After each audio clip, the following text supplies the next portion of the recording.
एक छोटा लड़का हसन शहर जा रहा था। रास्ते में कुछ डाकुओं ने उसे रोक लिया और पूछा, तुम्हारे पास पैसे हैं? हसन ने डर के बावजूद सच कहा, हाँ, मेरे कपड़ों में अंदर सिले हुए हैं।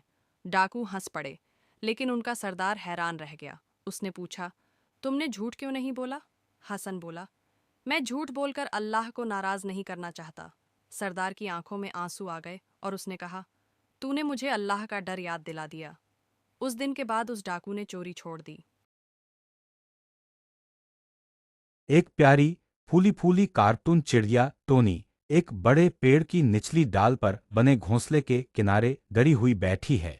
उसकी बड़ी बड़ी आंखों टोनी घोंसले में बैठकर अपने भाई बहनों को आसमान में उड़ते हुए देख रही है। वह थोड़ी उदास लेकिन जिज्ञासु नजर आ रही है। आसमान में गर्मजोशी भरा दृश्य जहां टोनी की माँ, एक कार्टून चिड़िया, उसे प्यार से उड़ने के लिए कह रही है। माँ के पंख खुले हैं और चेहरे पर मुस्कान है।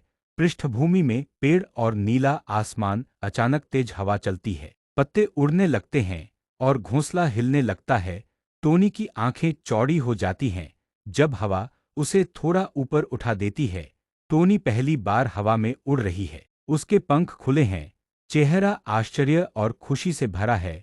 उसके चारों ओर बादल हैं और धूप की किरणें निकल रही। टोनी की माँ घोंसले में बैठकर टोनी को देखकर बहुत खुश हो रही थी। एक दिन एक मर्गा सहन में घूमते हुए आईने के सामने आ गया। खुद को देखकर चौंका और जोर से बोला, ओए, कौन है तू, इतना खूबसूरत मर्गा? फिर थोड़ी देर बाद गुरूर से बोला, लेकिन मुझ जितना नहीं। अगले दिन से रोज आईने के सामने जाकर बोलने लगा, कितने खुश नसीब हो जो मुझे रोज देखते हो। अली को बचपन में पतंग उड़ाना बहुत पसंद था। हर बसंत पर वो छत पर दोस्तों के साथ खुशी से पतंग उड़ाता। एक दिन उम्मी ने कहा, अब तुम बड़े हो गए हो, पढ़ाई पर ध्यान दो।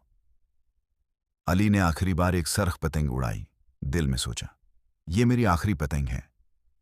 वो लम्हा अली के दिल में हमेशा के लिए बस गया। सालों बाद अली ने वही सरख पतंग अपने बेटे को दी और मुस्कुराकर कहा, ये मेरी सबसे खास याद है। एक दिन जमील ने कैंटीन से चप्पस का पैकेट खरीदा। जैसे ही बैठा खाने, एक अजनबी भी साथ आ बैठा। अजनबी ने मुस्कुराकर जमील की तरफ देखा और चप्पस का एक टुकड़ा उठाकर खा लिया। जमील ने दिल में कहा, बदतमीज इंसान, मेरी इजाजत। एक दिन एक कौवा बहुत प्यासा था। वो पानी की तलाश में उड़ता रहा, उड़ता रहा। आखिरकार उसे एक घड़ा नजर आया, लेकिन घड़े में पानी बहुत नीचे था। कौवा सोचने लगा, घड़े में डालना शुरू कर दें। आहिस्ता आहिस्ता पानी ऊपर आया। कौवा खुशी से पानी पीने लगा और फिर उड़ गया। सब अकल से हर मसला हल। रेगिस्तान के बीचों बीच एक आदमी ने बर्फ का घर बनाने का फैसला किया। लोग हंसे, किसी ने कहा, ये तो पागल हो गया है, सूरज की गर्मी में बर्फ का घर। मगर वो चुप रहा, खामोशी से ईंटों की जगह बर्फ के ब्लॉक रखता रहा। दिन ब दिन पसीना बहाता रहा। एक दिन उफ़क़ से एक अजीब और गरीब ऊंट नमूदार हुआ। उसकी आंखें नीले सितारों की तरह चमकती थीं और उसकी पीठ पर एक चमकता हुआ बर्फ का टुकड़ा रखा था। उसने आहिस्ता से आकर वो टुकड़ा बर्फ के घर के वसत में रख दिया। जैसे ही वो रखा गया, सारा घर ठंडा, खामोश और परनौर हो गया। लोग आना शुरू हुए। कुछ ने सुकून महसूस किया, कुछ ने शफा पाई। वो बर्फ कभी नहीं पिघली।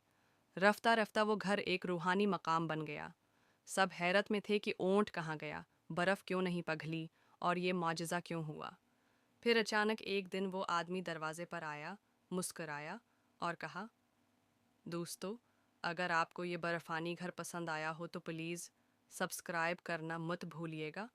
छोटू ने एक दिन नए बाजार से सिर्फ 50 रुपए की घड़ी खरीदी। सबको दिखा दिखा कर कहने लगा, ये इम्पोर्ट है। राजू ने पूछा, अच्छा, टाइम क्या हो रहा है? छोटू ने घड़ी देखी, फिर बोला, बैटरी तो कल डालनी है, फिलहाल स्टाइल के लिए पहन।